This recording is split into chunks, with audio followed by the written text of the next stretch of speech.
Bonjour. Alors aujourd'hui, je vais vous parler d'un minéral qui s'appelle chrysotile, anciennement nommé asbeste et plus connu sous le nom d'amiante. Il fait partie du groupe des serpentines, c'est donc un minéral d'origine métamorphique. Alors voici un échantillon.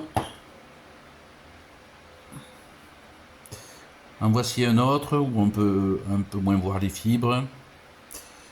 Puis un autre qui vient de Mauritanie, où on a un tapis de cristaux très fins.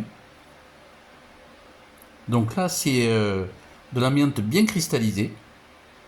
Or, l'amiante est très connue pour être très dangereuse et cancérigène. Elle provoque des cancers divers un peu partout dans le système digestif, larynx, poumons, etc. etc.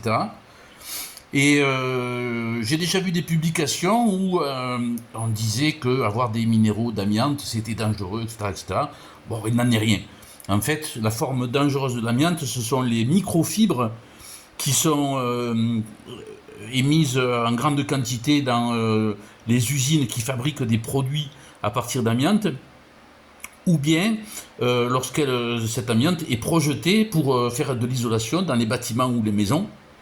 Et à ce moment-là, ceux qui font les projections, bien sûr, sont exposés, mais après, ces revêtements se dégradent dans le temps et libèrent de fines particules d'amiante. Donc, il y a eu des tas de programmes de désamiantage qui ont coûté extrêmement cher pour prévenir de ce risque. Mais avoir des échantillons dans ces collections comme ça, je suis certain qu'il n'y a pas une fibre de ces échantillons qui s'est échappée de mes minéraux depuis le temps que je les possède. Donc, en fait, ça n'est absolument pas dangereux d'avoir ça dans sa collection.